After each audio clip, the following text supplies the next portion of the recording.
She's just a housewife.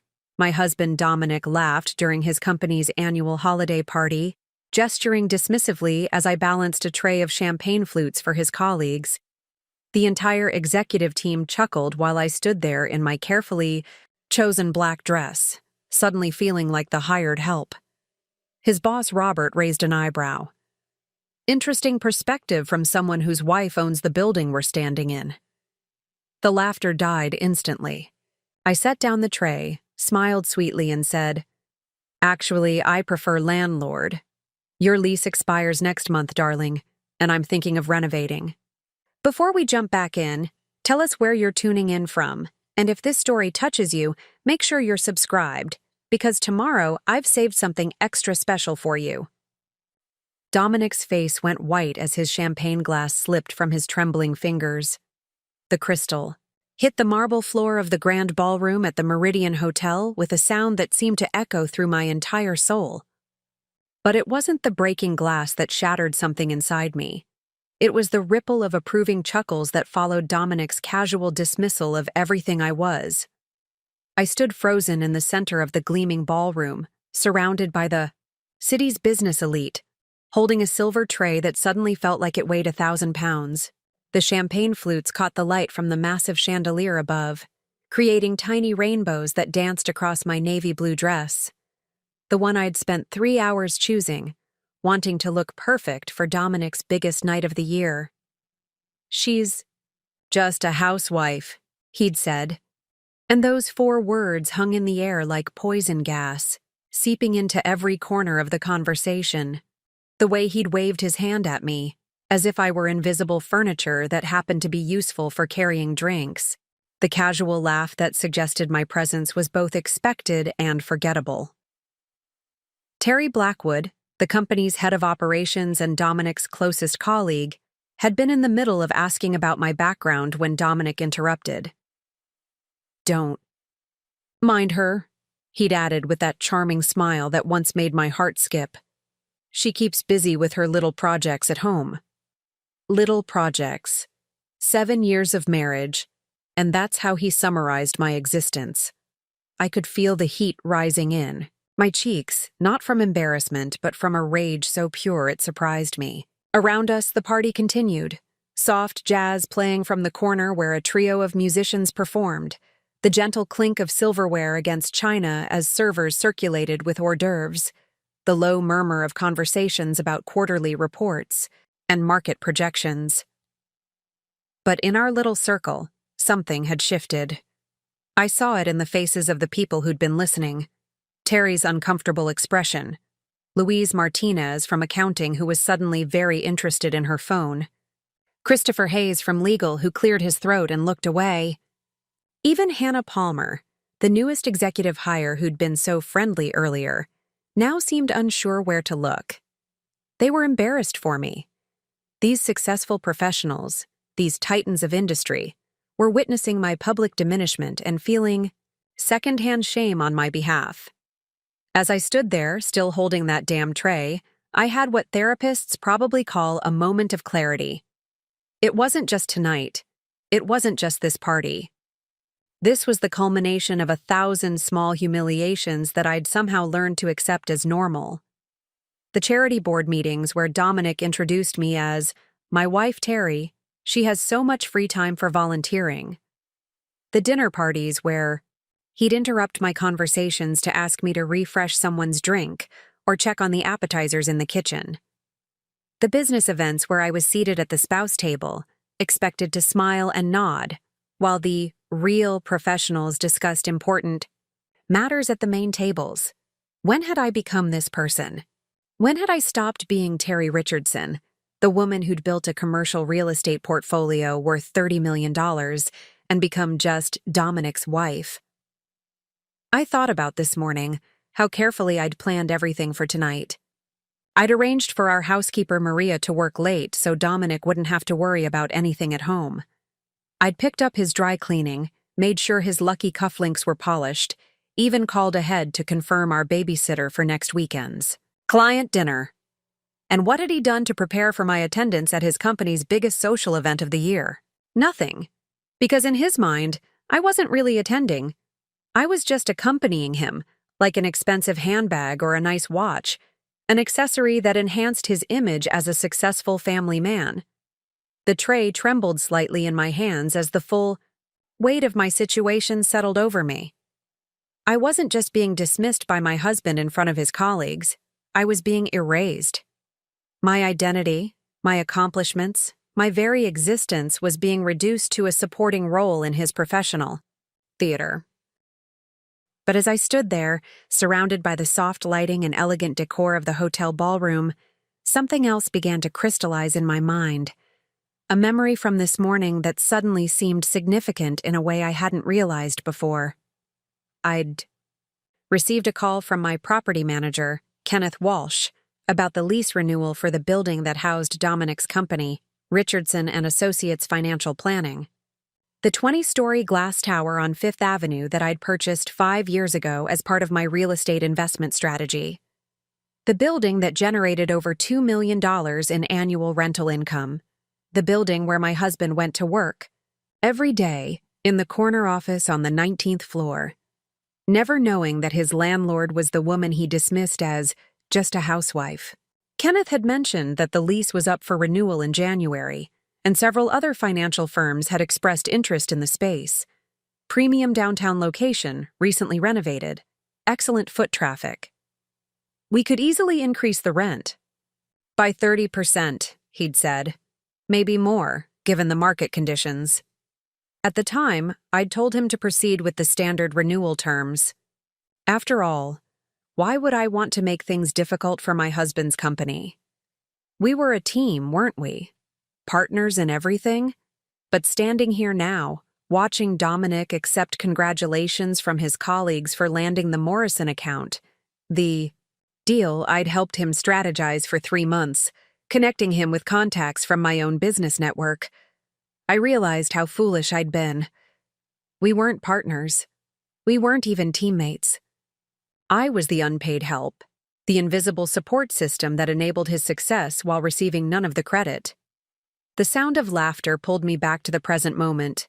Someone had made a joke about wives and their shopping habits, and the circle of executives was chuckling appreciatively. Dominic caught my eye and nodded toward the empty glasses in their hands, a subtle signal that I should continue playing my role as the perfect corporate wife. Instead, I found myself thinking about property law, about lease agreements, about the extensive renovation plans I'd been considering for the Richardson building. Suddenly, those little projects Dominic had dismissed so casually seemed very interesting indeed. I smiled back at him, a smile that probably looked perfectly normal to everyone watching, but felt like a declaration of war on my lips. Then I continued around the circle, serving champagne and playing the gracious hostess, all while my mind raced with possibilities I'd never allowed myself to consider before. After all, I was just a housewife. What could I possibly know about business? The drive home from the Meridian Hotel passed in a blur of city lights and silence. Dominic hummed softly to himself, clearly pleased with how the evening had gone, occasionally commenting on conversations he'd had or deals that might be materializing. I made appropriate sounds of interest while my mind replayed the moment over and over. She's just a housewife. Did you see Robert's face when I mentioned the Morrison projections? Dominic asked as we pulled into our driveway in Maple Ridge, the exclusive suburb where we'd lived for the past 4 years. I think we're looking at a promotion announcement after the holidays. Our house stood before us, a colonial revival with perfectly manicured landscaping that I maintained through careful coordination with our gardening service. Every detail was precisely managed, from the seasonal flower rotations to the snow removal schedule. Just like everything else in our life. Together, I handled the behind-the-scenes logistics while Dominic enjoyed the results. "That's wonderful, honey," I replied automatically, the words tasting like ash in my mouth. Inside, I went through my usual post-event routine, hanging up coats, setting out Dominic's vitamins for the morning, checking that the coffee maker was programmed for his preferred wake-up time. These small acts of service had once felt like expressions of love. Tonight, They felt like evidence of my own complicity in my diminishment. Preparing and narrating this story took us a lot of time, so if you are enjoying it, subscribe to our channel. It means a lot to us. Now back to the story. Dominic disappeared into his study to check a few emails, which meant he'd be online for at least 2 hours, probably video calling with clients in different time zones or reviewing documents for Monday's meetings. I climbed the stairs to our bedroom, my heels clicking against the hardwood with a sound that seemed too loud in the quiet house. In our walk-in closet, I carefully hung up the navy dress that had cost $800 and somehow made me invisible. As I changed into my silk pajamas, I caught my reflection in the full-length mirror and barely recognized the woman staring back at me. When had my shoulders started curving inward like that? When had my smile become so practiced, so empty? I looked like someone who'd been apologizing for her existence for so long that she'd forgotten she had nothing to apologize for. I settled into the reading chair by our bedroom window. But instead of reaching for the novel on my nightstand, I found myself staring out at the city lights in the distance.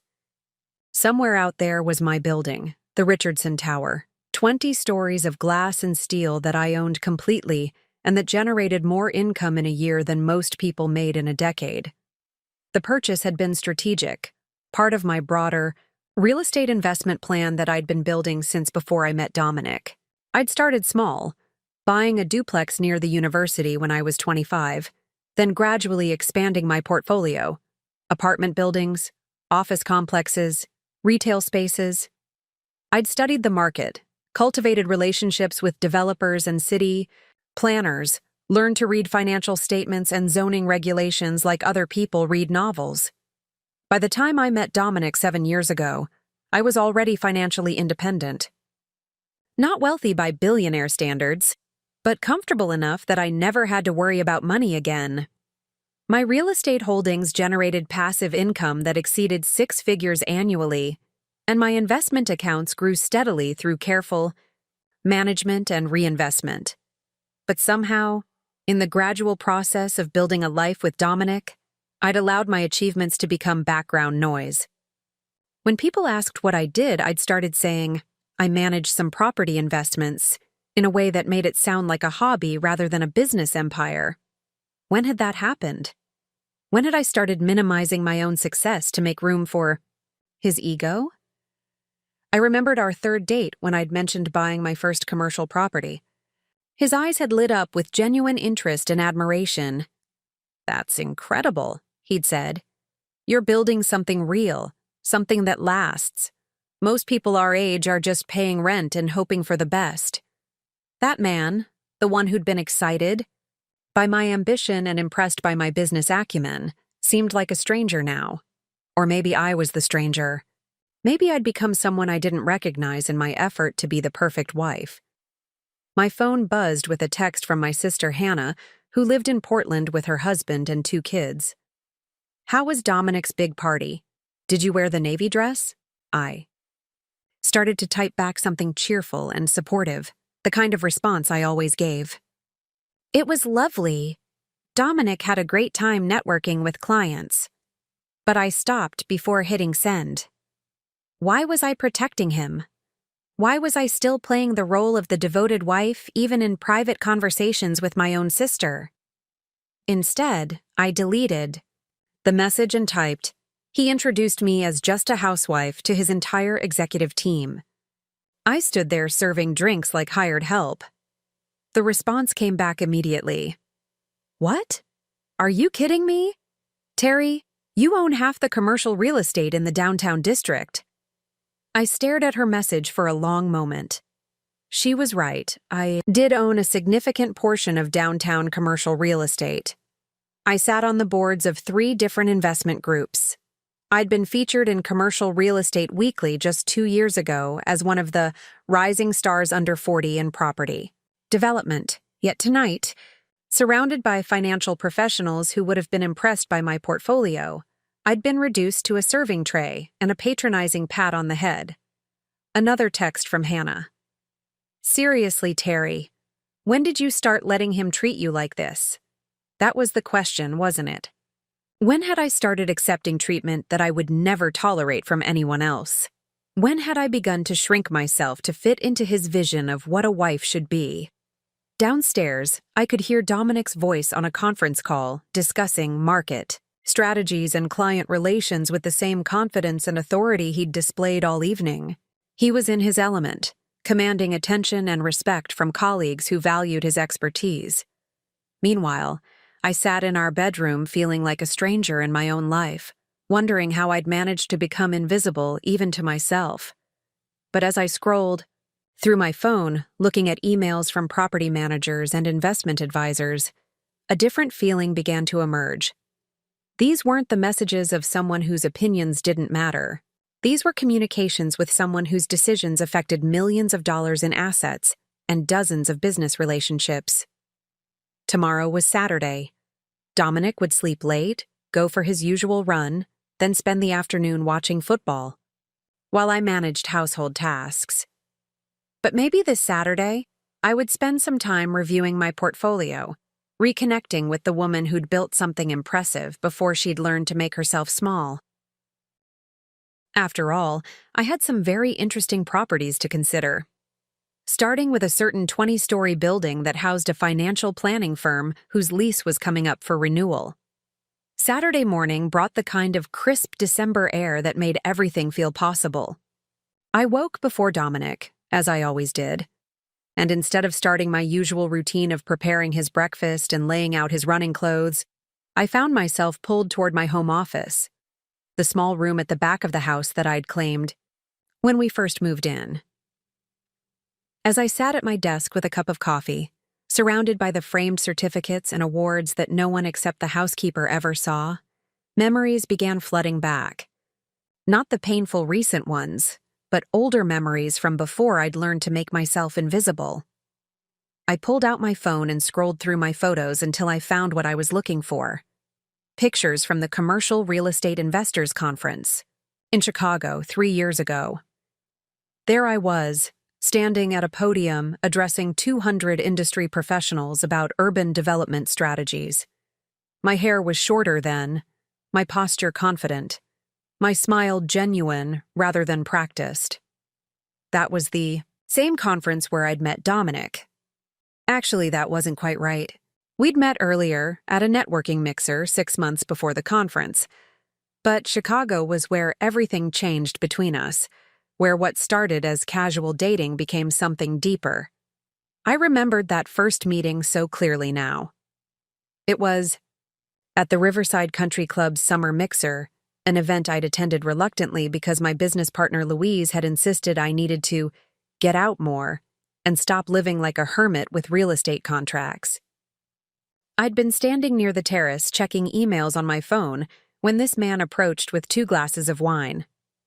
"You look like someone who's either closing a major deal or planning to escape through the garden," he'd said with a grin that seemed genuinely amused rather than practiced.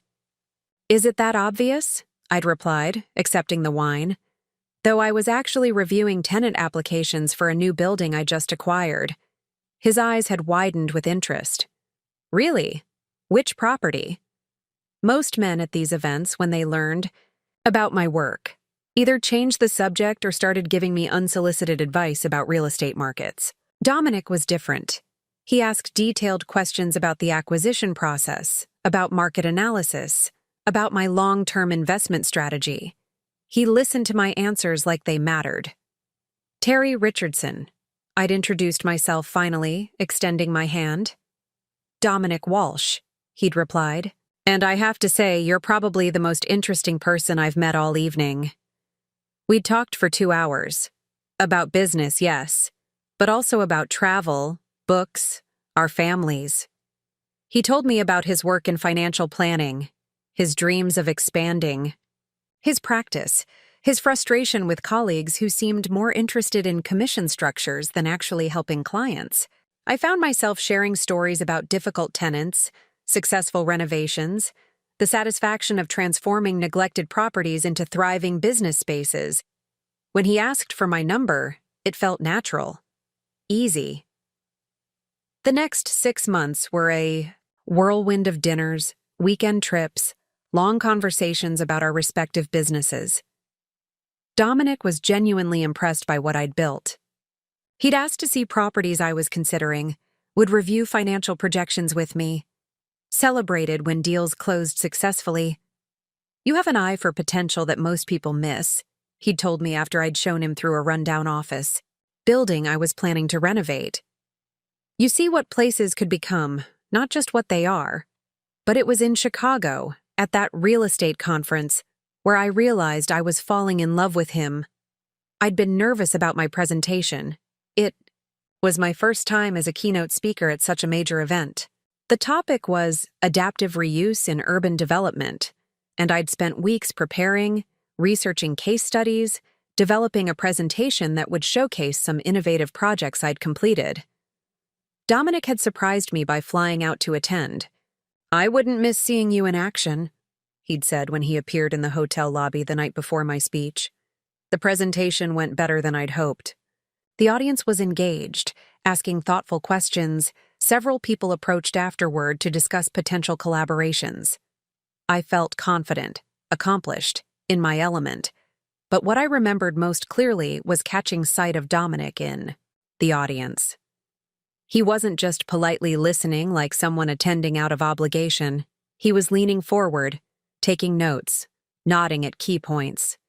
His face showed genuine pride and admiration.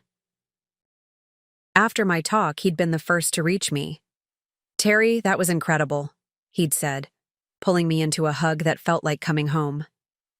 "You commanded that room. Everyone was hanging on your every word." That night, over dinner at a restaurant, overlooking Lake Michigan, he'd told me he loved me for the first time.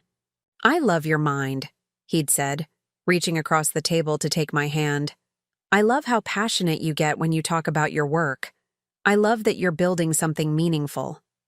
2 weeks later, he'd asked me to help him find office space for his expanding practice. "I trust your judgment more than anyone's," he'd explained. "You understand commercial real estate better than any broker I could hire." That's how I'd ended up purchasing the Richardson Tower. I'd found the perfect space for his firm, high floor, great views, room to grow. But the building owner was looking to sell the entire property rather than just lease space. The numbers made sense as an investment, and Dominic was so excited about the location that I'd made an offer that day. "This is perfect," he'd said, standing in what would become his corner office, looking out at the city skyline. "I can see us building something amazing here. Us." We were a team then, partners in every sense of the word. The closing had been in March, just 2 weeks before he proposed. We'd celebrated both milestones with champagne in his new office, making plans for our future together, personal and professional. "We're going to be unstoppable," he'd said, spinning me around in the empty office space. "The Richardson Walsh Empire." I'd laughed, giddy with love and possibility. Everything felt aligned: our relationship, our careers, our shared vision of success. When had that changed? When had us become him and his supporting cast? Sitting in my home office now, looking at photos from that golden time, I could pinpoint the beginning of the shift, though I hadn't recognized it then. It started small, with introductions at networking events. Instead of, "This is Terry Richardson, she owns several commercial properties downtown," it became, "This is my fiancée Terry, she's in real estate." A subtle difference, but the beginning of my transformation from accomplished professional to accessory. Now, staring at the evidence of what I'd built before I'd learned to diminish myself. I felt something stirring that I hadn't experienced in years. Righteous anger mixed with renewed determination. That woman in the photos, the one commanding respect from industry professionals, she was still here. She'd just been buried under years of accommodating someone else's ego. It was time to dig her out. The wedding planning should have been my first warning sign, but I was too intoxicated by love and possibility to recognize the subtle shift happening. Beneath all the excitement and champagne toasts, we'd gotten engaged in April, with Dominic proposing in his new corner office at Richardson Tower, the city sprawling below us through floor-to-ceiling windows. "I want to build a life with you here," he'd said, dropping to one knee against the backdrop of the skyline I'd helped him achieve. "You made this possible, Terry. You found this place. You made the deal happen. I want us to be partners in everything." The ring was stunning, a vintage Art Deco setting that showed he'd been paying attention when I'd mentioned my love for 1920s architecture. For weeks afterward, I'd catch myself staring at it during meetings with contractors or property managers, imagining our future together. Planning the wedding became a full-time obsession for both of us, though in different ways. I threw myself into the logistics with the same methodical attention I applied to property acquisitions, researching venues, coordinating vendors, managing timelines and budgets. Dominic focused on the guest list and networking opportunities. "We should invite the entire Richardson and Associates team," he suggested one evening as we sat in our living room, surrounded by seating charts and vendor contracts. "This could be great for building client relationships." I looked up from the catering menu I'd been reviewing. "Our wedding as a business networking event?" "Not just networking," he said quickly, perhaps recognizing how that sounded. "But think about it. We're both successful professionals. Why not leverage this celebration to strengthen business connections?" At the time, his enthusiasm felt like another sign that we were true partners. He was proud enough of what we'd built together to want to showcase it publicly. Looking back now, I could see the beginnings of something else, the transformation of our partnership into his platform. The venue we chose was the Grand Ballroom at the Ashford Estate, the same space where my humiliation would play out years later at his company party. Then it had felt like the perfect setting for our new beginning, elegant, sophisticated, with enough space for the 200 guests we'd invited. 200 seems like a lot, my sister Hannah had commented during one of our planning calls. "Are you sure you want something this big?" But Dominic was convinced that a larger celebration would better reflect our combined success. "We're not kids getting married in a backyard," he'd explained. "We're established professionals starting a life together. The wedding should represent that." I'd agreed, caught up in his vision of us as a power couple. Besides, I could afford it. My real estate portfolio was generating steady income, and I'd had a particularly good year with several successful property flips in the downtown arts district. That's when the first real shift occurred, though I didn't recognize it as such at the time. "I've been thinking," Dominic said one evening in June, about 2 months before the wedding. "Since you're handling most of the wedding expenses, maybe I should take over more of the actual planning. You know, to balance things out." It seemed reasonable on the surface. I was paying for the venue, the catering, the flowers, the photographer, nearly everything except the rings and his groomsmen's gifts. My contributions totaled close to $60,000, while his were closer to $5,000. "That's sweet." "Of you?" I'd replied. "But I don't mind handling the logistics. I actually enjoy the project management aspect." "But you're already so busy with your properties," he insisted. "Let me take some of this off your plate. I can coordinate with the vendors, handle the final details." Looking back, I should have questioned why someone who claimed to be concerned about my workload was simultaneously planning a wedding designed to showcase his professional network. But at the time, it felt like partnership. He was stepping up, taking responsibility. Gradually, subtly, the dynamic shifted. When vendors called with questions, they started asking for Dominic instead of me.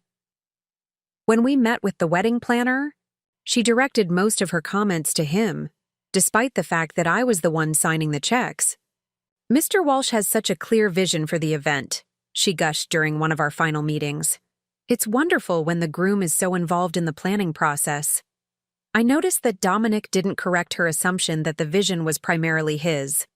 I noticed, but I didn't say anything. After all, what did it matter whose vision it was, as long as we were both happy with the result? The wedding itself was everything we'd planned. Elegant, sophisticated, perfectly executed. The photos were stunning, the food was exceptional, The band kept everyone dancing until midnight. Dominic's colleagues from Richardson and Associates mingled with my contacts from the real estate world, creating exactly the kind of professional networking environment he'd envisioned. But during the reception, I began to notice something that would become a pattern over the next several years. When people congratulated us, when they complimented the venue or the organization, they directed their praise to Dominic. "You really know how to throw a party," Robert Thornton, one of Dominic's senior partners, told him during the cocktail hour. "This whole event is incredibly well done." "Terry has excellent taste," Dominic replied, gesturing toward me with his champagne glass. "She picked out everything." I appreciated the credit, but something about the phrasing bothered me. "She picked out everything" made it sound like I'd been shopping, following his direction rather than managing a complex logistical undertaking. During the toasts, my father spoke about my business accomplishments and my independence before praising Dominic for recognizing my strength. Dominic's best man focused on his career achievements and how lucky he was to find someone who supported his ambitions so beautifully. The difference in framing was subtle, but significant. I was successful, in my own right, but I was also there to support his success. He was successful, and fortunate to have found support. Our honeymoon in Tuscany was blissful. 2 weeks of wine tastings, art museums, and long conversations about our future plans. We talked about expanding both our businesses, maybe starting a family in a few years, possibly investing in some Italian properties I'd researched. "We make a good team," Dominic said one evening as we sat on the terrace of our villa, watching the sunset over the Tuscan hills. "You have the eye for investment opportunities, I have the client relationships. We could build something really special together." I'd agreed wholeheartedly, already imagining the empire we might create.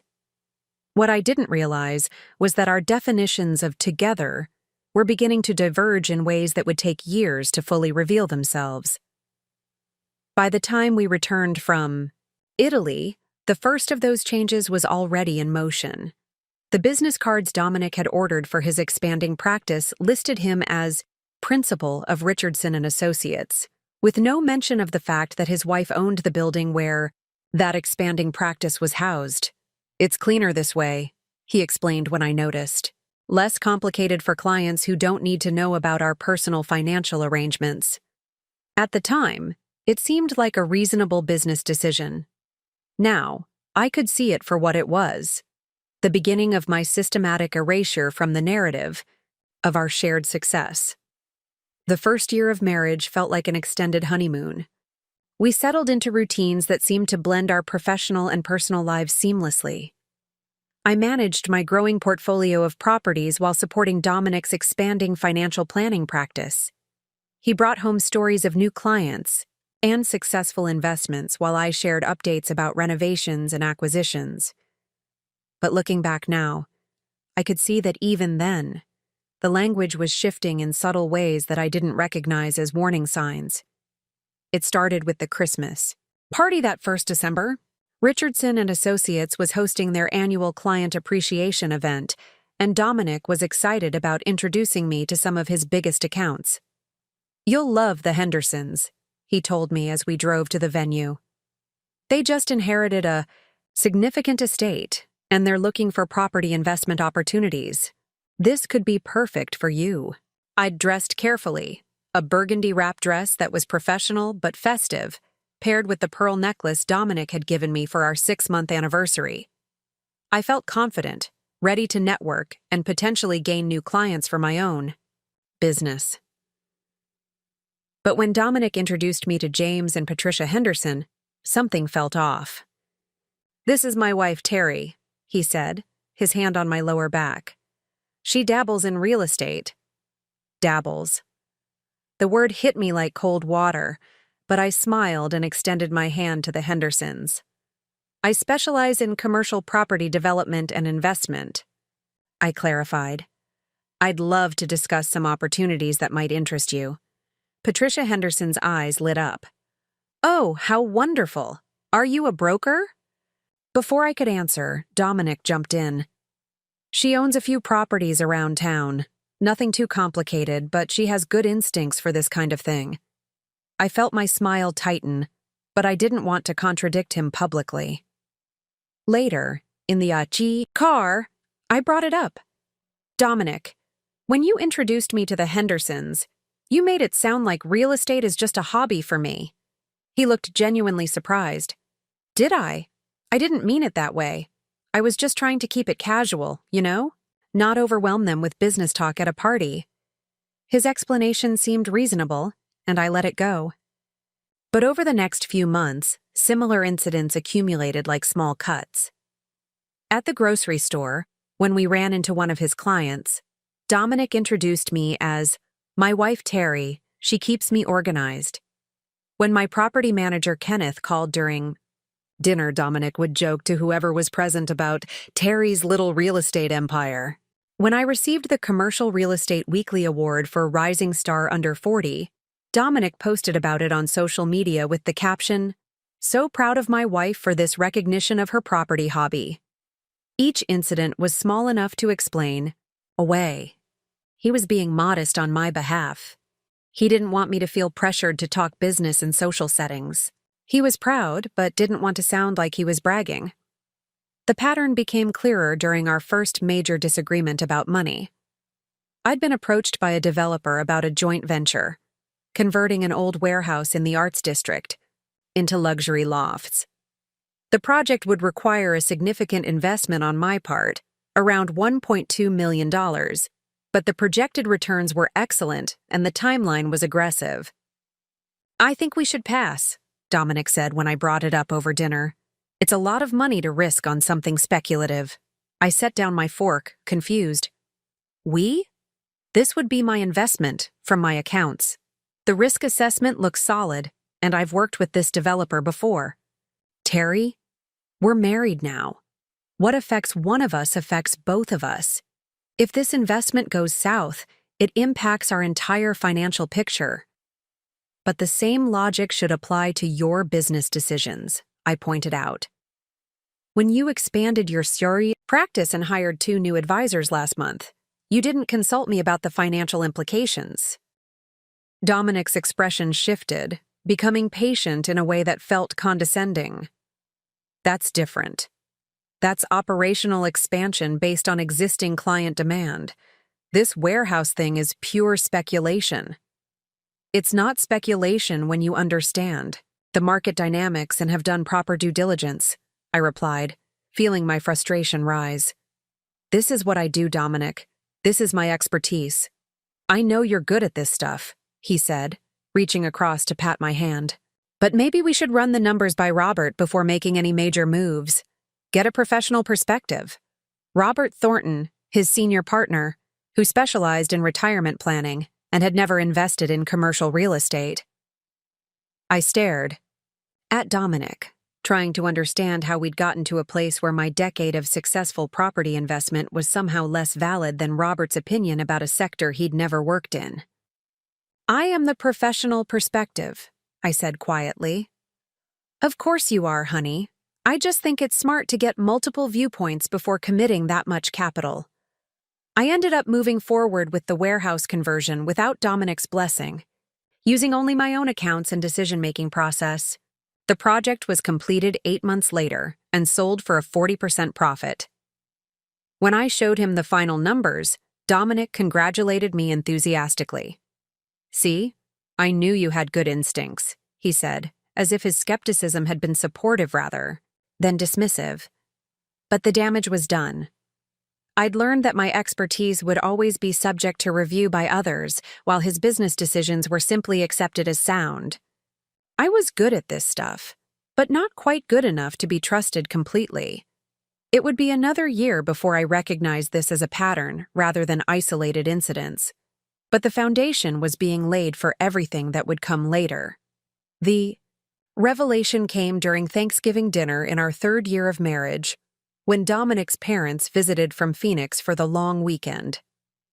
I'd spent days preparing our house for their arrival. Fresh flowers in every room, a completely planned menu featuring both traditional dishes and some of their favorites I'd researched from previous conversations. Margaret and William Walsh were what you might call old school in their approach to marriage and family dynamics. William had spent 42 years as a senior vice president at a major insurance company, while Margaret had devoted herself to volunteer work and supporting his career. They were proud of their traditional arrangement and not shy about expressing their views on modern relationships. "The problem with young couples today," Margaret announced over dinner, cutting into the prime rib I'd slow-roasted for 6 hours, "is that everyone wants to be the star of their own show. No one understands the value of supporting roles anymore." I paused with my fork halfway to my mouth, sensing this was directed toward me but not sure why. William nodded approvingly. "Your mother was the secret weapon behind everything I accomplished," he said, smiling at Margaret with genuine affection. "She made it possible for me to focus completely on building my career because I never had to worry about anything at home." "It's a different world now, Dad," Dominic said carefully. "Women have more options for building their own careers." "Of course they do," Margaret replied, though her tone suggested she didn't view this as entirely positive.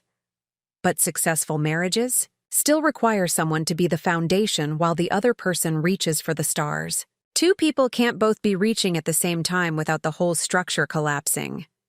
I set down my fork, feeling like I was watching a play where everyone knew their lines except me. "I think successful marriages are about two people supporting each other's ambitions," I said diplomatically. William chuckled, the kind of indulgent laugh you might give a child who'd said something amusing but naive. "That sounds lovely in theory, my dear. But in practice, someone has to make the compromises. Someone has to be flexible. And traditionally, women are simply better at that kind of adaptability." "Terry's actually quite successful in her own right," Dominic said, and I felt a flush of gratitude until he continued. "She's got several rental properties that keep her busy. Several rental properties. As if my $30 million commercial real estate portfolio was equivalent to being a small-time landlord." "That's wonderful," Margaret said with the same tone she might use to praise a child's finger painting. "It's so important for wives to have interests outside the home. Keeps the mind sharp." Over the next 2 days, I watched the Walsh family dynamics with growing understanding. Margaret anticipated William's needs before he expressed them, refilling his coffee cup, bringing him the newspaper sections in his preferred order, scheduling his doctor's appointments around his golf games. When he told stories about his business accomplishments, she listened with rapt attention, even though she'd obviously heard them dozens of times before. But what struck me most was how William talked about his success. Every achievement was singular, personal. When I closed the Morrison account. When I restructured the Henderson portfolio. When I was promoted to senior vice president. There was never a we in his professional narrative, despite the fact that Margaret had relocated 4 times for his career, had entertained countless clients at dinner parties she'd planned and hosted, had essentially run every other aspect of their life so he could focus exclusively on work. On Saturday afternoon, while I was in the kitchen preparing appetizers for the neighbors we'd invited over, I overheard a conversation between Dominic and his father that made everything crystallize. "She's very accomplished," William was saying, "presumably about me, but you'll need to be careful about maintaining the proper balance." "What do you mean?" Dominic asked. "Men respect other men who have successful wives, up to a point," William explained. "But if she becomes too prominent, if her success starts overshadowing yours, it can create problems. Clients want to work with someone they see as the primary decision maker, not someone whose wife might be calling the shots behind the scenes." "I don't think that's a concern," Dominic replied. "Terry's very supportive of my career." "Good. But as you both become more successful, you'll need to be strategic about how you present things. Let her have her real estate hobby, but make sure everyone understands that you're the business leader in the family." Hobby. There was that word again. "Your mother understood this instinctively," William continued. "She could have pursued her own career, She was valedictorian of her college class, you know.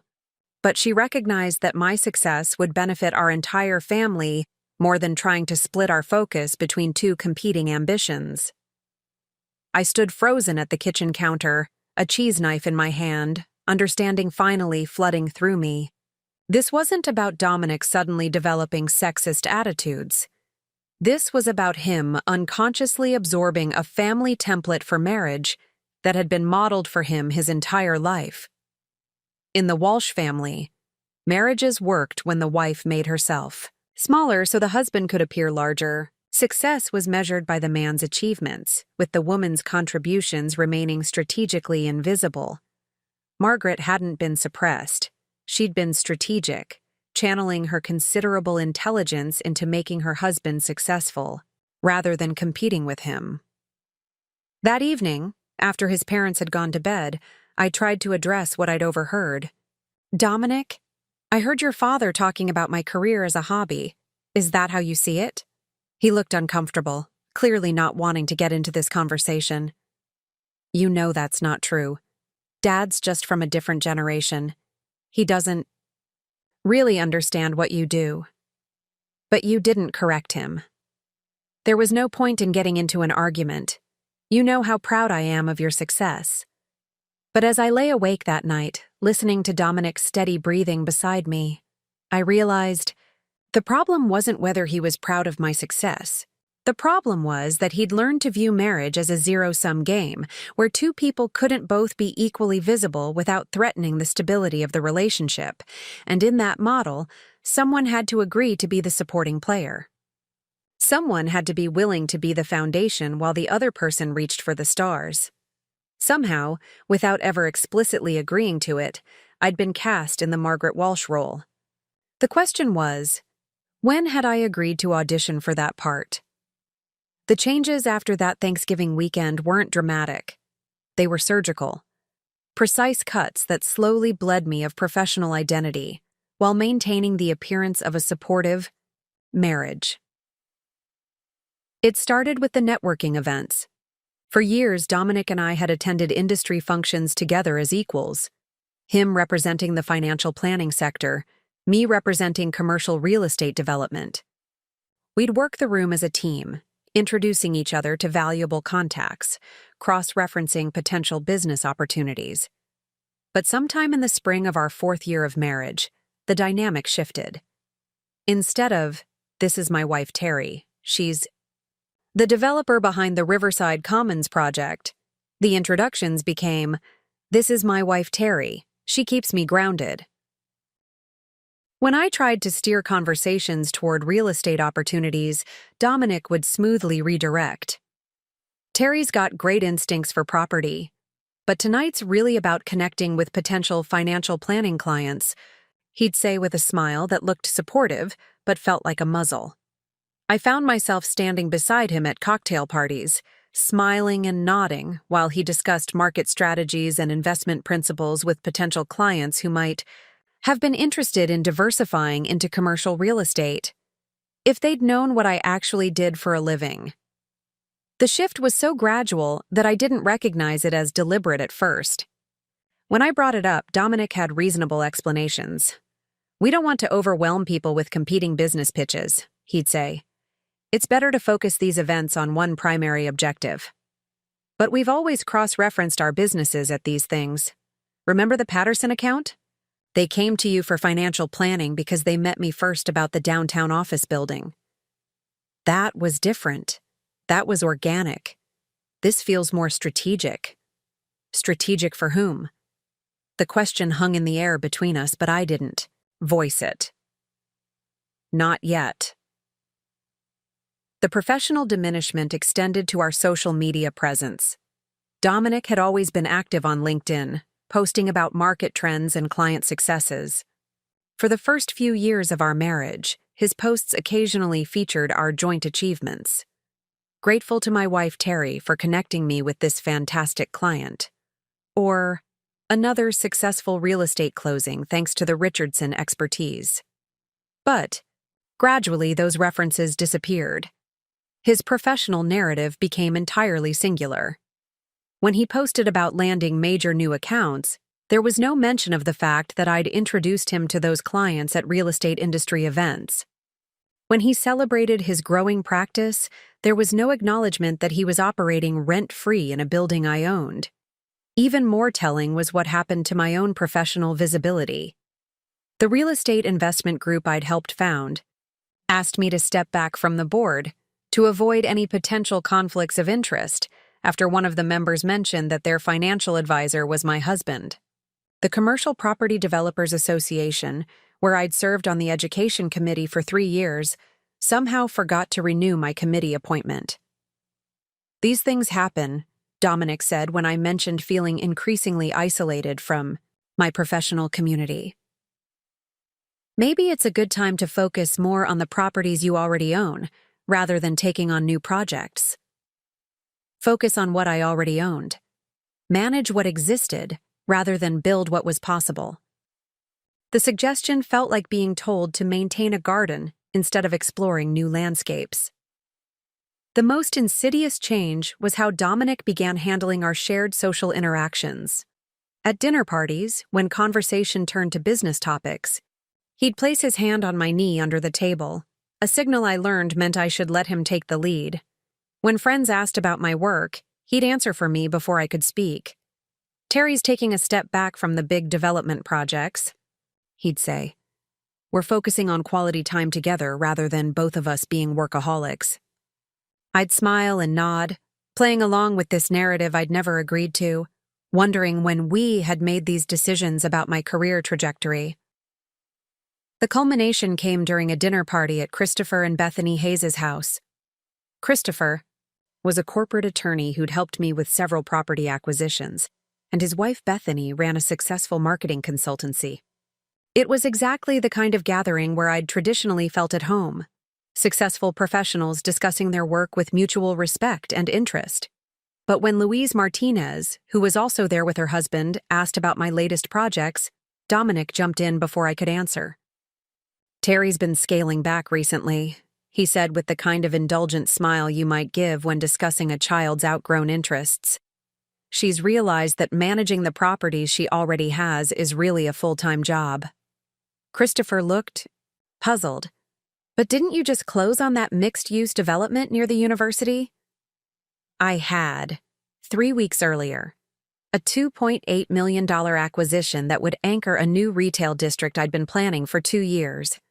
But Dominic's expression suggested this was news to him, even though I'd shown him the closing documents and we'd celebrated with dinner at our favorite restaurant.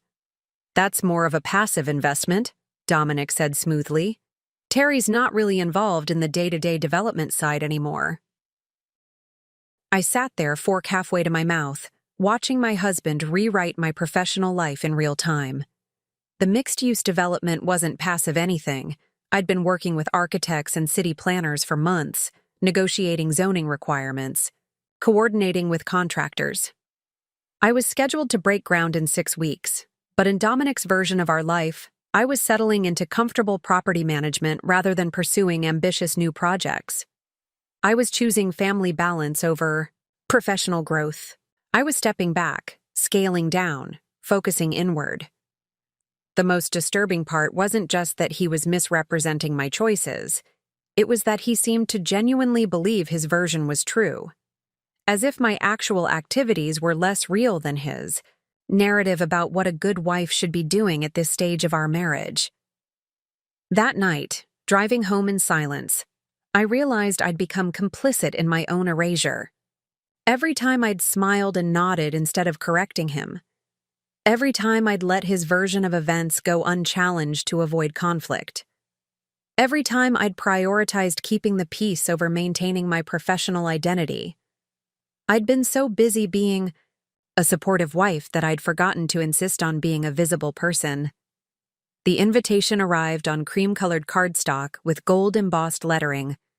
"Richardson and Associates cordially invites you to our annual holiday celebration." Below the elegant script was the date, December 15th, and the venue, the grand ballroom at the Ashford estate. I held the invitation in my hands, remembering when these events were our celebrations, when I'd helped plan the guest list and menu selection. Now I was simply being invited to attend my husband's party. "This year's going to be special," Dominic said that evening, practically vibrating with excitement as he loosened his tie. "Robert's finally retiring in January, and there's going to be a major announcement about the new partnership structure." I looked up from the financial reports I'd been reviewing, my own reports from my own properties, though I'd learned to keep these activities subtle to avoid Dominic's commentary about my little projects. Partnership structure? The firm's expanding. We're bringing in 2 new senior partners, and there's talk of opening satellite offices. He poured himself a scotch, clearly pleased with whatever role he'd be playing in this expansion. "This party is essentially a celebration of the new direction." I felt a familiar knot forming in my stomach. "Will there be many potential clients there?" "Some of the biggest names in the city. The Henderson Group, Morrison Industries, several tech executives from the Silicon Valley expansion firms. It's going to be the networking event of the year." The Henderson Group. I'd been in preliminary discussions with them about a major mixed-use development project downtown. Morrison Industries was considering relocating their headquarters, and I'd already prepared a proposal for a custom office complex that would meet their specific needs. The tech executives he mentioned were part of a consortium I'd been courting for a new innovation district development. These weren't just potential clients for Dominic. They were active prospects for my own business. People who knew my work, who'd been specifically seeking me out for real estate development opportunities. "That sounds like it could be great for both of us," I said carefully. "I've been working with several of those companies on property development projects." Dominic's expression shifted slightly, the way it always did when I reminded him that my work overlapped with his social circle. "Well, the focus will really be on financial planning services, but I'm sure there will be opportunities for casual conversation about multi-million-dollar development projects that could define the next phase of the city's growth." Over the next few weeks, as Dominic prepared for the party, I watched him practice conversations, review client files, and strategize about how to maximize the networking opportunities. He was treating this event like a carefully orchestrated campaign to solidify his position in the new partnership structure. Meanwhile, I found myself thinking about my own position. The companies that would be attending represented nearly $40 million in potential development projects I'd been pursuing. But apparently, I'd be attending as Dominic's wife, rather than as a commercial real estate developer with legitimate business relationships with these same clients. The dress I chose was strategic, navy blue, elegant but professional, expensive, enough to signal success, but not flashy enough to draw attention away from Dominic. I'd learned to calibrate my appearance to support his image rather than establish my own. The morning of the party, I received a call from Kenneth Walsh, my property manager, about the Richardson Tower lease renewal. "The paperwork came back from their attorneys," he said. "They're requesting a 5-year extension at current rates, with an option for another 5 years. Pretty standard terms, though they're asking for some modifications to the maintenance clauses." I found myself staring out the window at the city skyline, where I could see the top floors of my building in the distance. "What kind of modifications?" "Nothing major. They want to handle their own cleaning services, some flexibility on the elevator maintenance scheduling, the kind of things growing businesses usually request when they're planning for expansion." Growing businesses. Dominic's practice was indeed growing, partly because he was operating in prime downtown real estate at below-market rates. The rent I charged Richardson and Associates was about 30% less than comparable spaces, a decision I'd made when we were newlyweds, and everything felt like ours, rather than his and mine. What would market rate be for that space now? I asked. Kenneth paused, probably pulling up his analysis. Comparable properties in that area are running about $12,000 per month for that square footage. You're currently charging them $8,000. $4,000 a month in below-market rent, $48,000 a year. Over the course of our marriage, I'd essentially subsidized Dominic's business expansion to the tune of nearly $200,000, money that had contributed directly to his professional success while remaining invisible in any narrative about how that success had been achieved. Mrs. Walsh, should I proceed with the renewal at current terms? I looked at the party invitation propped against my coffee cup, imagining myself standing in that ballroom in a few hours, smiling and making small talk while being introduced as just a housewife to clients who should have been seeing me as a business partner. Let me think about it, I said. I'll get back to you next week. That afternoon, as I applied makeup for the party, I found myself thinking about visibility and invisibility, about the difference between being present and being seen. I would be at this party, surrounded by some of the most important business leaders in the city, many of whom had specifically sought out my expertise for major development projects. But I would be invisible in every way that mattered professionally. A pretty accessory to enhance Dominic's image as a successful family man, rather than an accomplished developer in my own right. As I fastened the pearl earrings Dominic had given me for our anniversary, I made a decision. Tonight, I would play the role he'd assigned me perfectly. I would smile, serve drinks if necessary, and listen to him dismiss my expertise in front of people who valued it highly. But I would also pay attention. I would watch how he presented our life, our success, our partnership. I would note who was impressed by his accomplishments and who might be surprised to learn the full story behind them. After all, the people attending this party weren't just his networking opportunities.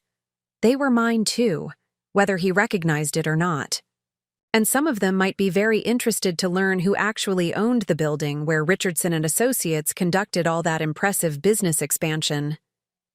The Ashford estate looked magnificent that evening, transformed into exactly the kind of elegant networking venue Dominic had envisioned. Crystal chandeliers cast warm light over clusters of the city's business elite, while servers in black and white uniforms circulated with champagne and hors d'oeuvres. I recognized faces from magazine covers and newspaper business sections, tech CEOs, real estate moguls, investment firm partners, the kind of people who moved millions of dollars with handshake agreements. I should have felt at home in this environment. These were my peers, people who understood the complexities of large-scale business development, who appreciated strategic thinking and calculated risk-taking. Instead, I felt like I was wearing a costume, playing the role of the supportive wife while my actual professional identity remained locked away. Dominic was in his element, moving through the crowd with the confidence of someone who belonged. Here, he'd positioned himself near the bar area, where people naturally gathered, creating opportunities for casual introductions that could become business relationships. "Terry, you remember James Henderson from Henderson Group," he said, guiding me into a conversation circle that included several people I'd been working with professionally. "And this is Patricia Morrison from Morrison Industries." I smiled warmly, extending my hand to Patricia, who I'd met 3 times in the past month to discuss their headquarters relocation project. But her expression was politely blank, clearly not placing me outside of my professional context. "Lovely to meet you," she said. "Actually, I started to remind her about our recent meetings, but Dominic smoothly interrupted. "Terry keeps me organized," he said with an affectionate laugh. "I don't know what I'd do without her managing all the details at home." The way he said it, warm, appreciative, completely dismissive, effectively ended any possibility of me re-establishing my professional identity in this conversation. Patricia nodded politely and turned back to discussing quarterly projections. With James Henderson, the exact topic I'd been hoping to discuss with her regarding the Morrison Industries project. I spent the next hour in a kind of professional purgatory, moving through conversations with people who knew my work but didn't recognize me without my business context. Listening to discussions about projects I was actively involved in while being introduced as someone whose primary contribution was keeping Dominic grounded and organized. The breaking point came when Christopher Hayes approached our group, bringing with him two executives from the tech consortium I'd been courting for the Innovation District development. Dominic. Great. Party, Christopher said, then turned to me with genuine warmth. Terry, I've been meaning to call you about the Peterson property. The zoning committee approved your proposal. Congratulations. For a moment, I felt a surge of relief. Finally, someone who would acknowledge my professional existence. But before I could respond, Dominic stepped smoothly into the conversation.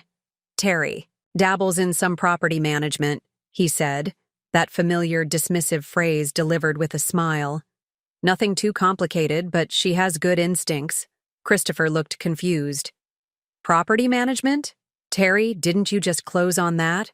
$15 million Innovation District project? The moment stretched uncomfortably. I could see Dominic's jaw tighten slightly, his smile becoming more forced. The tech executives were listening with interest, probably wondering why someone involved in $15 million deals was being described as dabbling in property management. Terry handles some of our family investments, Dominic said, his hand finding my lower back in what looked like an affectionate gesture but felt like a warning. She's very supportive of my practice. That's when I felt something snap inside. Me? Not dramatically, not visibly, but with the quiet finality of a thread that had been stretched too far for too long. Actually, I said, my voice calm and clear, the Innovation District is my project. I've been developing it for the past 2 years. The uncomfortable silence that followed was broken by one of the tech executives. Wait. You're Terry Richardson? We've been trying to schedule a meeting with you for months. Your office said you were booked solid through January. Dominic's face went through a series of micro-expressions. Surprise, confusion, something that might have been panic. Terry, I think there might be some confusion. No confusion, I said, meeting the tech executive's eyes directly. I've been looking forward to discussing the Innovation District with your consortium. The project includes space specifically, designed for tech startups and established firms looking to expand. That's fantastic, the second executive said. We had no idea you were married to Dominic. Small world.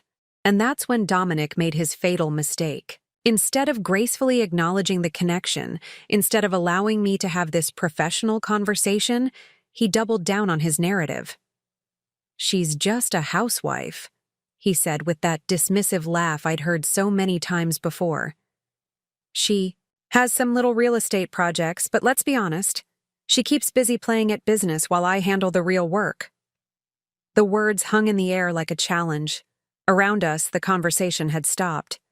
People were staring, some with curiosity, others with visible discomfort at witnessing such a public dismissal. Christopher Hayes looked like he'd been slapped. Dominic, I think you might be confused about what Terry does for a living. But the tech executives were exchanging glances, and I could see them making mental notes. This was exactly the kind of scene that would be repeated in boardrooms and business dinners across the city within days. James Henderson cleared his throat awkwardly. Perhaps we should... Actually, I said, my voice carrying clearly through the sudden quiet in our area of the ballroom. I think there's something you should all know. I looked directly at Dominic, seeing confusion and the first hint of fear in his eyes. He was finally beginning to realize that this conversation wasn't going the way he'd planned. The building where Richardson and Associates operates, I continued. The 19th floor of Richardson Tower on 5th Avenue? I own it. The lease comes up for renewal next month, and I've been reconsidering the terms. The silence that followed was absolute. Even the background noise of the party seemed to fade as the implications of what I'd just revealed settled over the group. Dominic's face had gone completely pale. The confident, dismissive expression was replaced by something approaching horror as he began to understand exactly how much trouble he was in. The ride home from the party was conducted in complete silence. Dominic gripped the steering wheel with white knuckles while I stared out the passenger window, watching the city lights blur past. The weight of what had just happened sat between us like a third passenger, unwelcome and unavoidable. It wasn't until we were inside our house, the front door closing behind us with its familiar soft click, that Dominic finally spoke. "What the hell was that?" His voice was controlled, but I could hear the tremor underneath. "You completely blindsided me in front of my colleagues." I set my purse on the entry table, taking my time with removing my coat. "I told the truth. That's all." "The truth? You made it sound like I've been lying about what you do for a living. Haven't you been?" I turned to face him, and for the first time in years, I didn't try to soften my expression or manage his reaction. "When did I become just a housewife, Dominic? When did my $15 million projects become little real estate dabbling?" He ran his hands through his hair, clearly struggling to regain control of the narrative. "You know I respect your work, but there's a time and place for everything. Tonight was about my business, my colleagues. You didn't need to turn it into a competition." "A competition?" The word came out sharper than I'd intended. "I was having a professional conversation with people I work with. You're the one who made it personal by dismissing me in front of them." "I didn't dismiss you. I was being modest on your behalf." That phrase, "modest on your behalf," crystallized something that had been building in my mind all evening. How many times had Dominic claimed to be protecting me, speaking for me, managing my image for my own good? "I don't remember asking you to be modest on my behalf," I said quietly. Dominic's expression shifted, becoming the patient, slightly condescending look I'd learned to recognize as his way of handling what he perceived as my emotional reactions. "Terry, I think you might be overreacting to what was really just a social misunderstanding." Overreacting. Another familiar phrase in Dominic's vocabulary for any time I questioned his version of events. I left him standing in the foyer and went upstairs to our bedroom, but instead of beginning my usual evening routine, I found myself sitting at my dressing table, staring at my reflection, and really seeing myself for the first time in months. When had I started looking so diminished? My posture was defensive, my expression cautious. Even my hair seemed styled to avoid drawing attention. I looked like someone who'd been trained to take up as little space as possible. The next morning, Saturday, Dominic left early for his weekly golf game with Robert and some other partners from the firm. "Damage control," he'd said tersely before leaving. "Thanks to last night, I need to smooth some ruffled feathers." I waited until his car disappeared down our street before I opened my laptop and began what would become the most important research project of my life. I started with something simple, a thorough review of my own business activities over the past 3 years. When had I last been quoted in a commercial real estate publication? When had I last attended an industry conference as a presenter rather than just an attendee?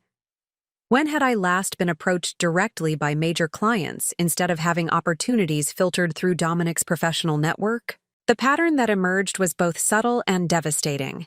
Gradually, systematically, I'd been edited out of my own professional life. My name had disappeared from industry publications. My direct client relationships had been redirected through Dominic's social connections. My expertise had been reframed as supportive rather than primary. But the real discovery came when I started investigating the Richardson Tower lease agreement. I pulled up the original documents from when I'd purchased the building 5 years ago. The lease I'd given Richardson and Associates was indeed significantly below market rate, a decision I'd made as a new wife wanting to support her husband's growing practice. But what I found when I dug deeper made my stomach drop. The lease had been modified twice since the original signing, both times in ways that favored the tenant. Maintenance responsibilities that should have remained with Richardson and Associates had been transferred to me as the building owner. Utility costs that should have been part of their operating expenses were now absorbed into the base rent, saving them thousands of dollars annually. Most disturbing of all, there was a clause I didn't remember agreeing to. One that gave Richardson and Associates the right of first refusal if I ever decided to sell the building, at a price determined by independent appraisal rather than market value. I stared at the documents, trying to remember signing these modifications, but the signatures were mine, notarized and legal. That's when I started looking more carefully at our joint financial accounts. What I found sent ice through my veins.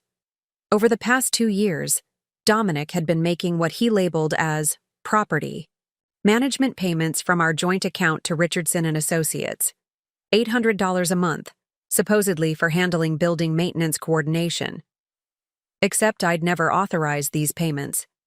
And Richardson and Associates wasn't managing any aspects of the building.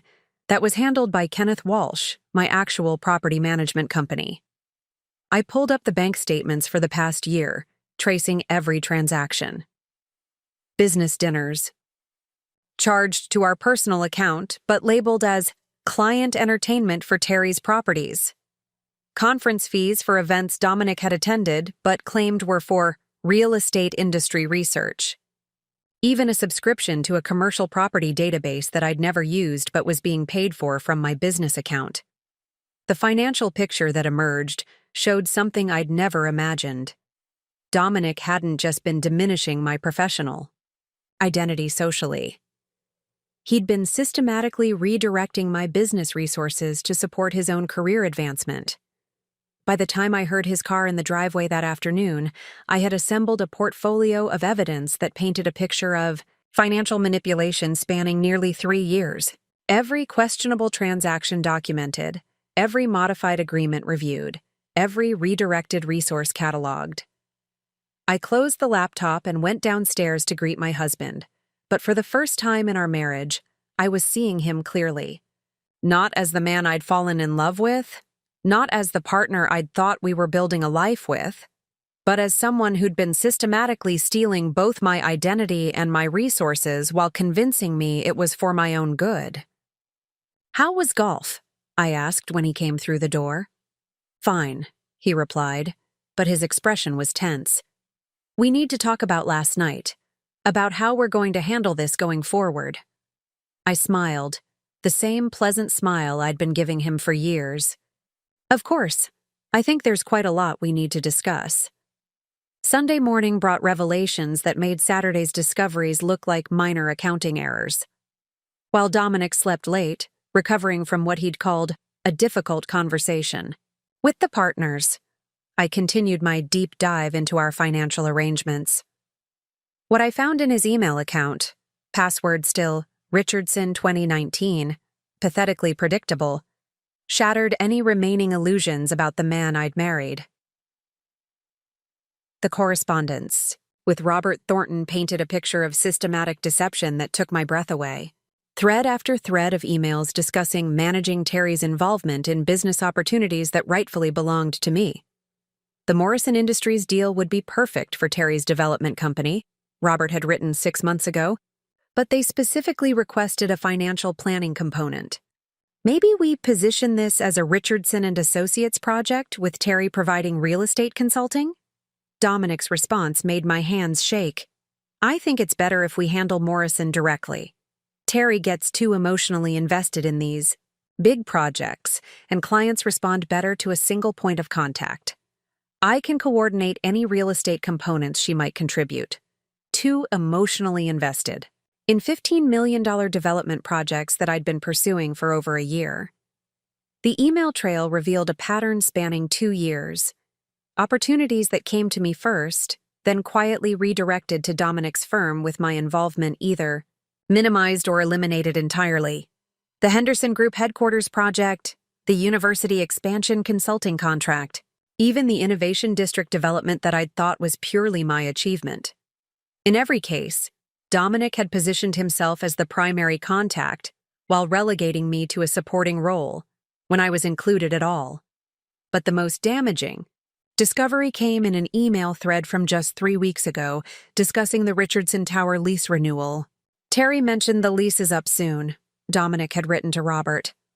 "I think we need to be strategic about the renewal negotiations. She's been talking about raising the rent to market rates." Robert's response was chilling. Can you handle the negotiations directly? Might be easier if the business conversation stays separate from the marriage conversation, if you know what I mean. Already on it, Dominic had replied. She trusts me to handle the business details. I can probably get another 5-year extension at current rates. Maybe even negotiate some improvements. She's not really focused on the commercial side of things, lately anyway. I stared at the screen, my coffee growing cold in my hands. They were discussing my property, my investment, my financial future as if I were an absent-minded child who needed to be managed rather than consulted. The final piece of the puzzle came in an email from just last week, sent to someone named Tanner Brooks at Westside Development Group, a company I'd never heard of. The Richardson Tower deal should be straightforward, Dominic had written. Once we get the lease extension locked in at current rates, the purchase option becomes much more attractive. Terry's focused on domestic projects right now, so she's not paying close attention to the commercial portfolio. Timing should be perfect for the transition we discussed. Purchase option. Transition we discussed. I scrolled through more emails, my horror growing with each revelation. Dominic hadn't just been manipulating our lease agreement. He'd been planning to trigger the right of first refusal clause and arrange for a third party to purchase my building at below market value. My building, the cornerstone of my real estate portfolio. The property that generated over $2 million in annual income. And he'd been planning to steal it right out from under me while I played the role of the oblivious housewife who was too emotionally invested to handle serious business decisions. I closed the laptop and sat in my home office, surrounded by awards and certificates that documented a career he'd systematically been erasing, planning the most important strategy session of my life. The woman in those photos, the confident developer who'd commanded respect from industry leaders, was still here. She'd been buried under years of gaslighting and manipulation, but she was still here. And she was absolutely furious. By Monday morning, I had transformed from the woman who'd been serving drinks at a company party into someone Dominic wouldn't recognize, a strategic thinker with access to resources he'd forgotten I possessed. My first call was to Louise Martinez, my former business partner who now ran her own commercial litigation firm. We'd maintained a friendship even after she'd moved into law, and she was one of the few people who remembered exactly who I'd been before I'd learned to make myself small. Terry? Her voice was surprised but warm. I haven't heard from you in months. How are things? I need a lawyer, I said without preamble. A very good one who specializes in financial fraud and property law. The silence that followed was brief, but telling. Louise had always been quick to read between lines. Are we talking about divorce proceedings or something more serious? Both. And Louise? I need someone who won't be intimidated by Richardson and Associates. They have Robert Thornton's firm on retainer, and those connections run deep in this city. Ah, understanding colored her voice. That kind of serious. Are you safe? Do you need somewhere to stay? The concern in her question reminded me how isolated I'd become. When had I stopped having friends who would ask if I was safe? I'm fine physically. But financially and legally, I think I'm in more trouble than I realized. And I think Dominic is too. He just doesn't know it yet. Louise was quiet for a moment, and I could practically hear her shifting into attorney mode. Okay, I need you to document everything before we meet. Every financial transaction, every modified agreement, every conversation you can remember. And Terry, don't let him know you're investigating. If this is what I think it is, we need to preserve evidence before he has a chance to clean up his tracks. After hanging up, I spent the rest of Monday creating a comprehensive timeline of my marriage, alongside a parallel timeline of my disappearing professional identity. The pattern was devastating in its clarity. Every major step forward in Dominic's career had corresponded with a step backward in my visibility. When he'd landed the Henderson Group account, I'd lost my position on the real estate development board. When Richardson and Associates had expanded to include retirement planning services, I'd stopped being quoted in industry publications. When he'd been promoted to senior partner, I'd somehow become just a housewife who dabbled in property management. The systematic nature of it was almost impressive in its thoroughness. Almost Tuesday brought my first meeting with Caroline Webb, the attorney Louise had recommended. Caroline specialized in high-asset divorce cases involving business fraud, and her reputation for taking down men who'd underestimated their wives was legendary. "Mrs. Walsh," she said, reviewing the documents I'd prepared, "this is one of the most comprehensive cases of financial manipulation I've seen. Your husband hasn't just been diminishing your professional identity. He's been systematically stealing your business opportunities and planning to acquire your primary asset at a fraction of its value." She looked up from the papers, her expression sharp with the kind of focus that made me understand why Louise had recommended her. "The question is, how badly do you want to destroy him?" Caroline's question hung in the air between us like a challenge. How badly did I want to destroy him? The answer surprised me with its clarity. "Completely," I said without hesitation. "But, legally, I want him to lose everything the same way he tried to take everything from me." Caroline smiled, and it wasn't entirely pleasant. "Then we're going to need more than just financial evidence.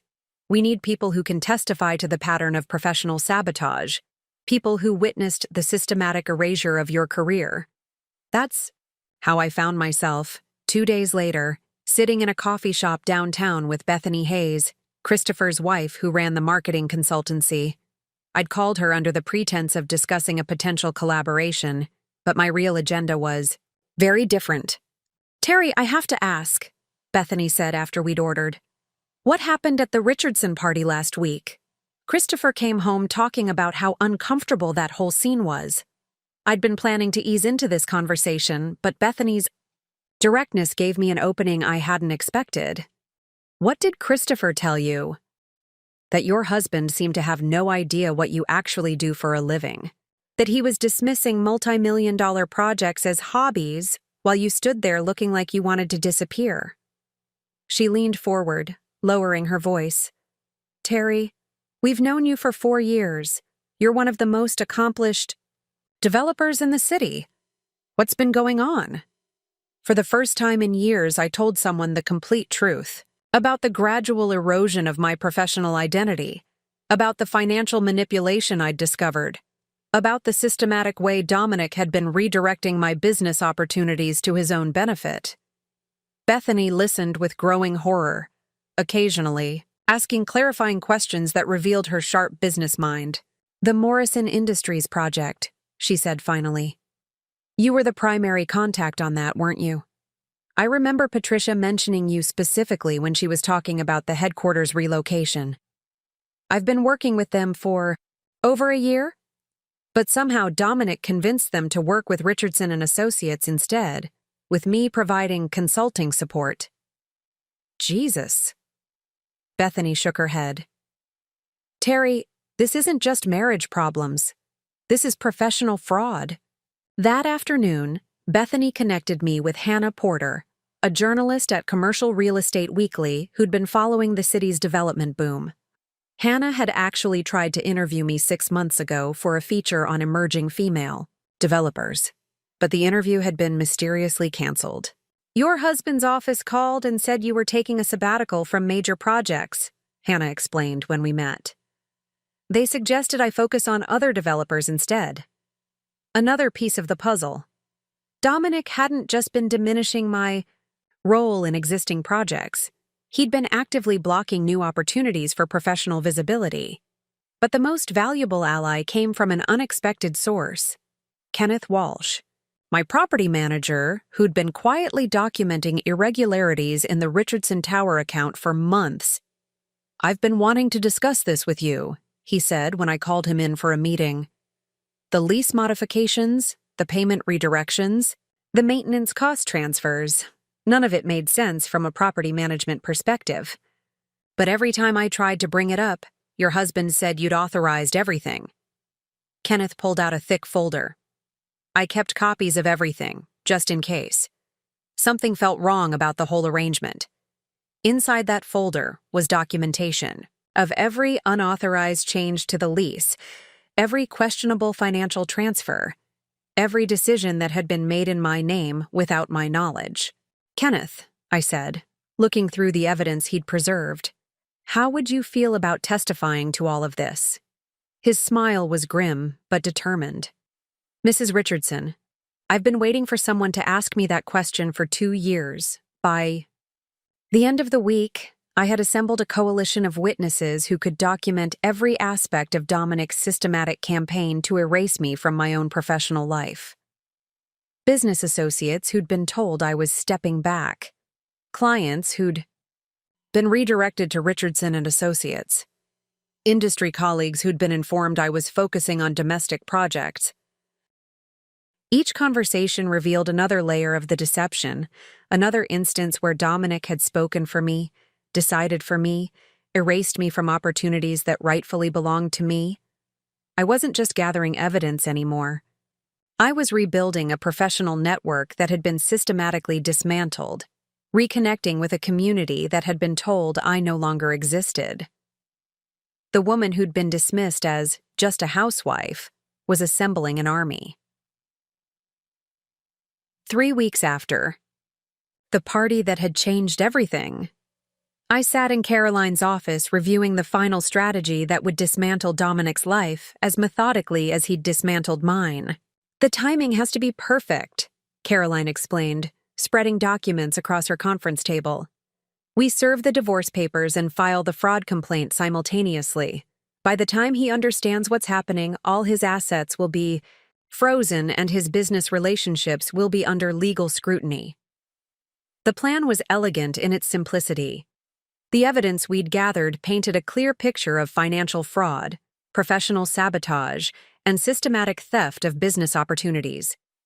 But more than that, we had testimony from witnesses who could document the deliberate erasure of my professional identity. "The Richardson Tower lease gives us our strongest leverage," Caroline continued. "He's been operating under a modified agreement that you never legally authorized, while planning to trigger a purchase option that would essentially allow him to steal your primary asset." I reviewed the lease documents one more time, still amazed by the audacity of what Dominic had attempted. The building that housed his prestigious practice, the cornerstone of his professional image, was entirely dependent on my financial forbearance. And he'd been planning to take it from me while convincing me I was too emotionally invested to understand business. "What about the West Side Development Group connection?" I asked. "Tanner Brooks has been very cooperative since we approached." "Him?" Caroline smiled grimly. Apparently, he had no idea that Dominic was arranging the purchase without the actual owner's consent. He's agreed to provide documentation of their entire arrangement in exchange for immunity from fraud charges. The irony was perfect.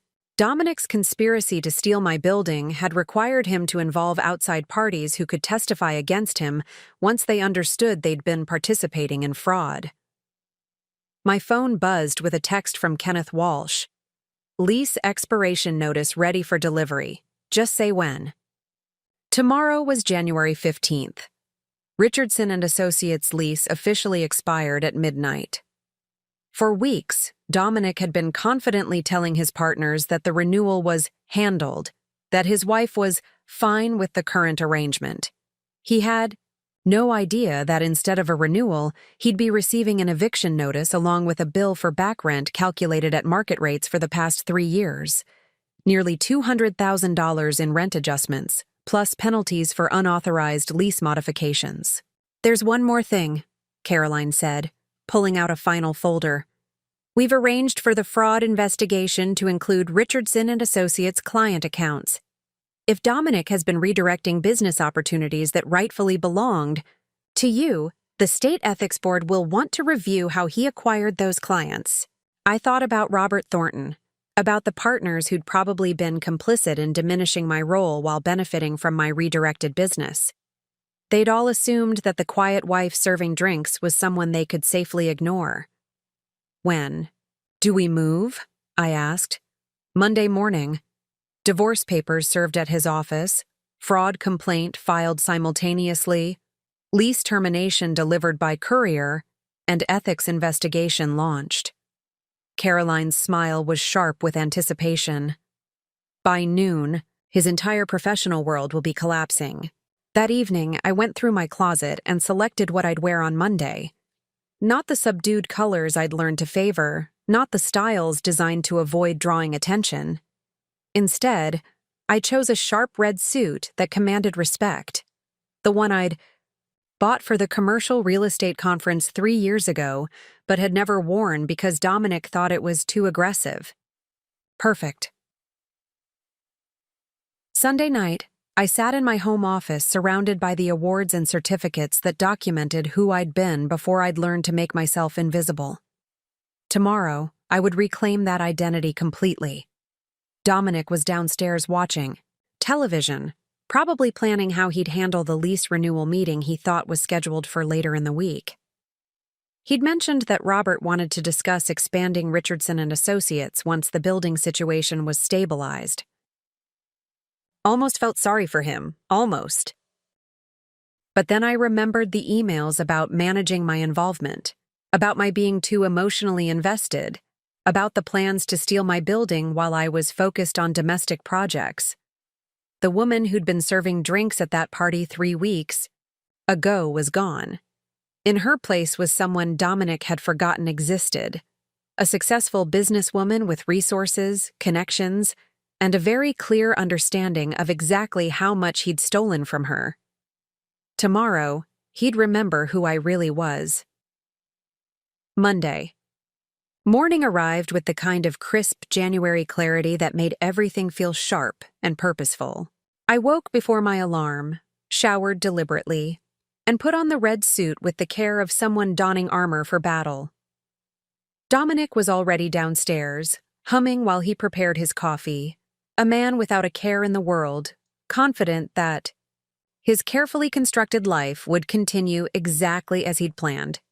"You're up early," he said when I appeared in the kitchen. "Important meeting today?" "Very important," I replied, pouring myself tea instead of coffee. I needed to stay calm.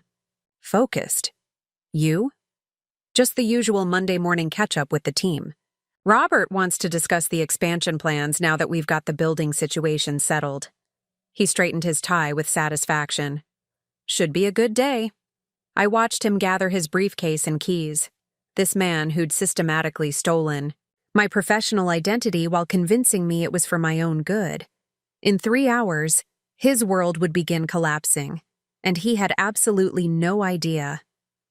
"Have a wonderful day, darling," I said, kissing his cheek with the same affection I'd shown him for 7 years. At 10:47 a.m., I was sitting in my car across the street from Richardson Tower, watching through the tall windows as Dominic moved around his 19th floor office. My building, my property, my investment that he'd been planning to steal. My phone buzzed with a text from Caroline. "Process server is in the building. ETA 3 minutes." At 10:50 a.m. exactly, I watched a young woman in a business suit enter Dominic's office. Through the windows, I could see the conversation. Polite at first, then confused, then increasingly agitated as Dominic read the documents she'd handed him. Divorce papers, fraud complaint, asset freeze notification. 3 weeks of methodical preparation distilled into legal documents that would shatter his carefully constructed narrative. My phone rang. Dominic's number. "Terry, what the hell is this?" His voice was tight with panic. "There's a woman here claiming you're divorcing me and filing fraud charges. This has to be some kind of mistake." "No mistake," I said calmly. "Check your email. The lease termination notice should have arrived about 10 minutes ago." The silence that followed was profound. I could practically hear him processing the implications. The divorce, the fraud investigation, the loss of his office space, the asset freeze that would prevent him from accessing the business accounts he'd been raiding. "Terry, you can't be serious about this. We can work whatever this is out. Just call off your lawyers and come home so we can discuss it." "Actually, Dominic, I'm right across the street. Wave." I saw him appear at the window, scanning the street until he spotted my car. Even from 19 floors up, I could see the confusion and growing fear in his posture. "You're watching me? I wanted to see your face when you realized that the building you've been planning to steal actually belongs to the woman you've been calling just a housewife." The process server had left. Dominic was alone in his office, divorce papers in his hand, staring down at the wife he'd underestimated for so long. "The Richardson Tower lease expired at midnight," I continued. "You're now officially trespassing in my building. Security will be up shortly to escort you out." "Terry, this is insane. You can't just—" "I can. I did." "And Dominic? That lease renewal you told Robert was handled? The one you used to convince your partners to invest in expansion plans? You might want to let them know there's been a change of circumstances." I ended the call and watched as he frantically began making phone calls, probably to Robert, possibly to lawyers, definitely to anyone who might help him understand how his perfectly controlled world had just exploded. At 11:15 a.m., security arrived at his office. I watched as 2 uniformed guards spoke with him, clearly explaining that he needed to gather his personal belongings and leave the premises immediately. The man who'd dismissed me as someone who dabbled in real estate was being evicted from the building I owned, while fraud investigators froze the business accounts he'd been systematically raiding. Phase 1 was complete. The confrontation had begun. By 2 p.m., news of Richardson and Associates' sudden eviction had spread through the financial district like wildfire. I sat in the lobby of the Meridian Hotel, the same venue where Dominic's company had held their holiday party just a month ago, waiting for the meeting that would complete my revenge. James Henderson and Patricia Morrison had requested an emergency meeting to discuss their projects, clearly concerned about the chaos surrounding their financial advisor. They arrived together, both looking professionally concerned, but personally curious about the woman who'd apparently orchestrated the downfall of one of the city's rising financial planning firms. "Terry," James said as they approached my table, "we have to admit, we're completely confused about what's happening with Richardson and Associates." "And with your role in all of this," Patricia added. "When we met you at Dominic's party, he introduced you as his housewife. But we've been getting calls all morning about lease disputes and fraud investigations involving the building owner." I gestured for them to sit, then pulled out a leather portfolio that contained the proposals I'd been working on for months. The real proposals, not the watered-down consulting roles Dominic had been offering on my behalf. "Let me clarify a few things," I said, opening the portfolio to reveal detailed development plans, financial projections, and architectural renderings. "I'm Terry Richardson, principal owner of Richardson Development Group. I specialize in large-scale commercial real estate projects, and I've been trying to work with both of your companies for over a year." Their expressions shifted from confusion to recognition to something approaching embarrassment. "The Morrison Industries headquarters relocation project you've been discussing with Richardson and Associates?" I continued.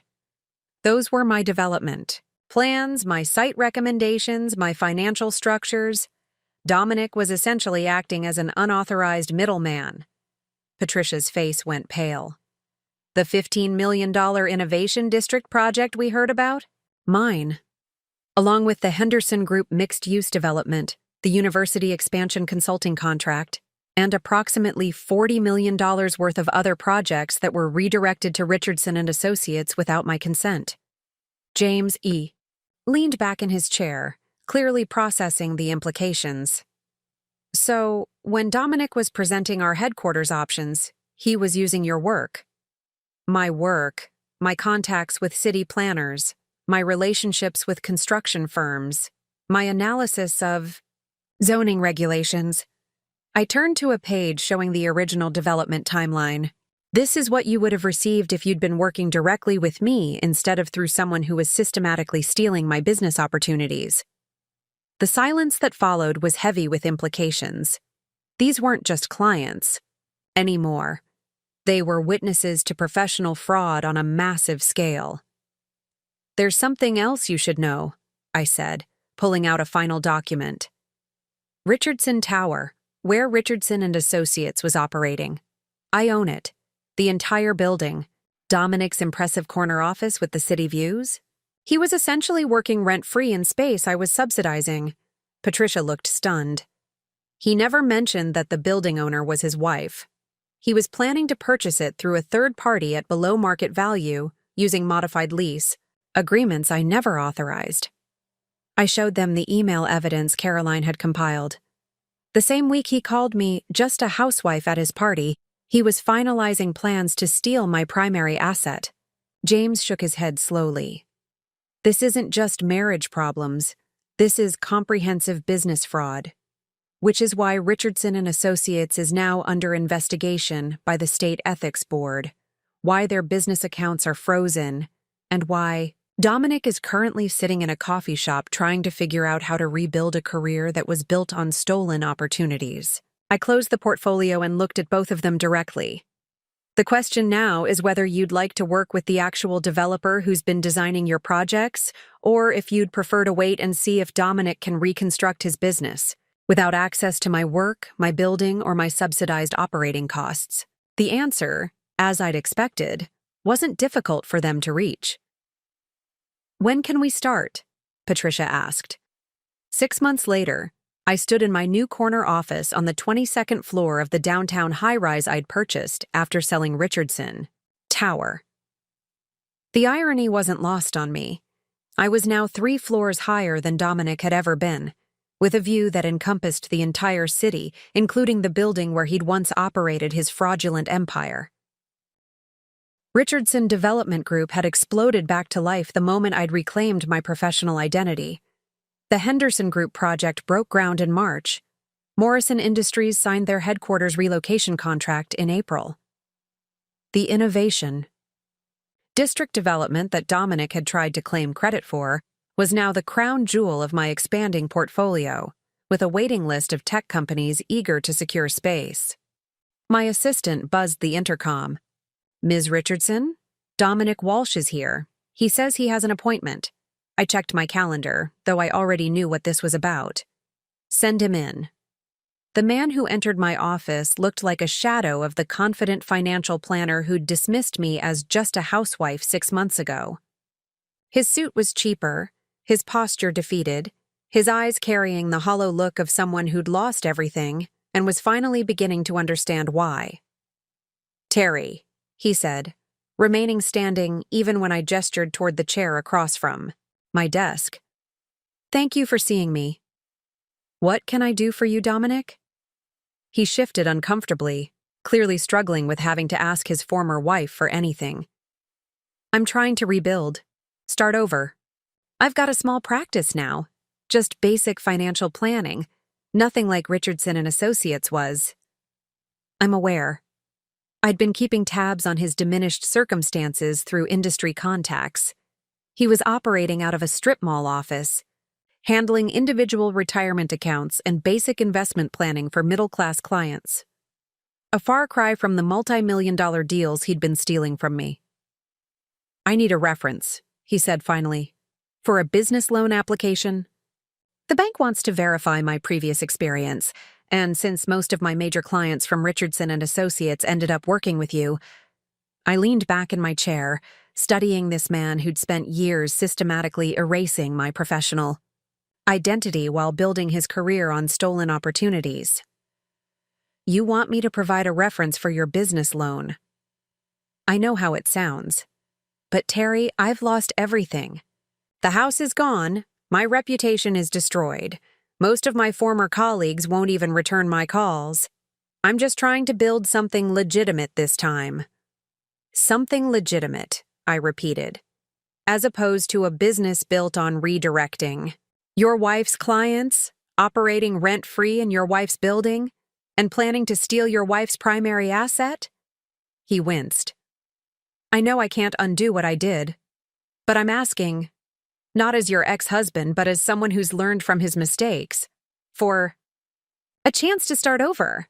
I opened my desk drawer and pulled out a folder I'd been preparing for this moment. Inside was a single document, a character reference letter on Richardson Development Group letterhead. "I'll give you this reference," I said, sliding the envelope across my desk. "But there are conditions." His relief was palpable. "Anything. First, you will never again claim credit for work you didn't do. Second, you will never minimize another woman's professional accomplishments. And third, if you're ever in a position to help someone who's being professionally undermined or financially manipulated, you will speak up." He nodded eagerly. "Absolutely. Terry, I can't tell you how much this means." "I'm not doing this for you," I interrupted. "I'm doing this because the woman who used to serve drinks at company parties while being dismissed as just a housewife would want me to be better than the person who destroyed me." He took the envelope with trembling hands. "Thank you."